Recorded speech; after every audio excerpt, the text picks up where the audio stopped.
Hi, Terry here. Welcome to another video. Today I'm going to be starting a series of videos on how to build a Gunstock war club. Yes, but not just any Gunstock war club. This is the Zombinator. Made from 3 pieces of red oak. Has a case hardened steel spike. And these tacks are not really tacks, they're carriage bolts. 1/4 inch and 5/16 inch carriage bolts, all epoxied in with JB Weld. So,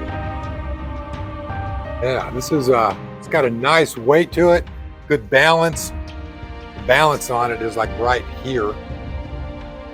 Very good balance just forward of the grip. You could take a few zombies down with this thing, I'm telling you. Of course, if that doesn't work, you always got your other end to do it. So let's make it, let's get started, and then we'll come back for a little demonstration. The Zombinator Gunstock War Club. So the first thing we're going to need is just the basic dimensional lumber. Now, there's several ways you can go about doing this, an easy way and a not so easy way. And of course, I had to choose the not so easy way. But what you're going to need is 2 pieces of oak or whatever wood you want to use, 1x8, 3 feet long. And when I say 1x8, it's actually 3/4 of an inch thick by 7.5 inches wide, and then 3/4 or 3 feet long. You're going to need 2 of those, or 1 of these, and then 2 pieces of wood, 1/4 inch thick by 8 by 3 feet. So 7.5 inches by 1/4 inch by 3 feet. And you'll want 2 of those. The reason is we're going to bond these 2 pieces on each side of the central core. So we got a 3/4 inch core here, and then we're going to bond these thinner pieces here on the outside. So you're probably wondering, well, why can't I just glue 2 pieces of wood together? Well, actually you can. You can just get a couple of 1x8s and bond them together. You can also just use a 1x8. I like to have some parts of it a little thicker than 3/4 of an inch though, for extra strength. You could do that, just bond 2 pieces of 1x8s together. The problem with that is that then you're going to have your striking point is going to be on a bond line. Now, I don't know that that's necessarily a bad thing, but I try to avoid that. You'll end up with 2 pieces of wood with a bond line right down the middle. By sheathing the core like this with 2 thinner pieces on each side, okay, you end up with the primary strength of the wood here in the center, and then reinforced on each side. So your striking point is on a solid piece of wood. And then you've got 3 pieces of wood with the grain going in slightly different directions, 2 bond lines instead of 2 pieces of wood and 1 bond line, which just increases the strength. It turns it into a kind of plywood. I hope you can hear me over the cicadas. You're probably going to hear me saying that a lot in this video. It's that time of year.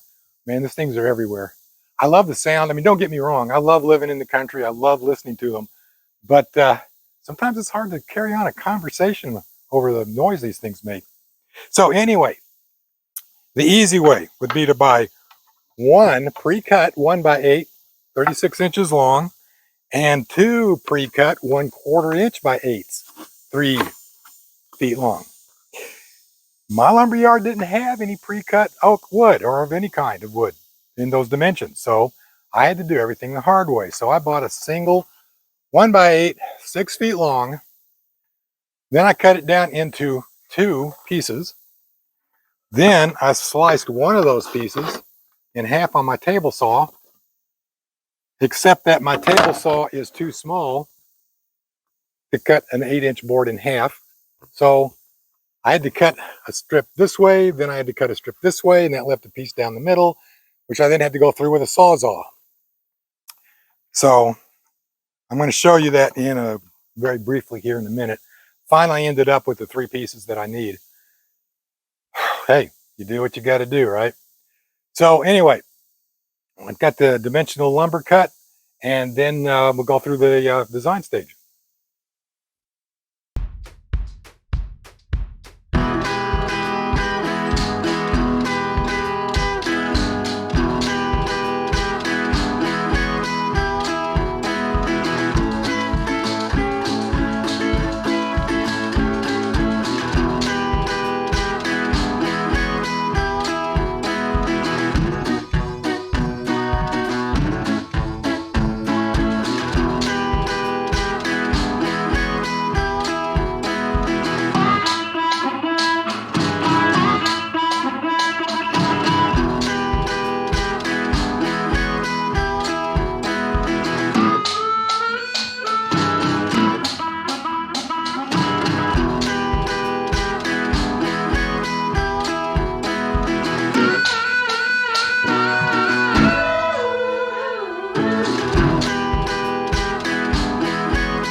Okay, I hope you bear with me. This is my first attempt to show blueprints on a video.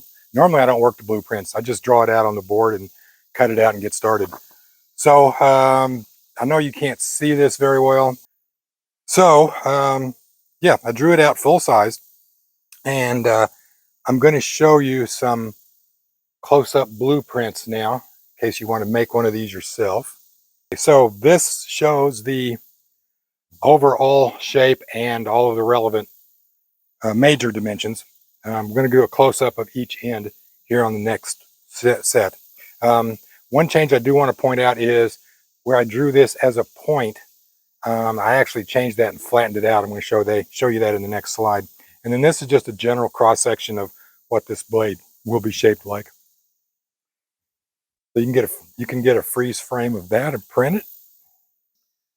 So here's a close-up of the blade or butt, again with the little 1/2 inch flattened parts here and there for the stainless steel spikes that I'm going to put on it. And then here's a close-up of the back end, the handle section. And the thing to point out here is that this is going to be the thickest part right here, and it will bevel down in all directions from that. So this will form a bulge or a swelling at the back to help hold on to your hand so it doesn't slip out of your hand when you get it all, slippery from zombie goop and stuff like that. So there it is. Drew it out on the board. Get it up here. You can see that. And now I'm just going to start sawing it out.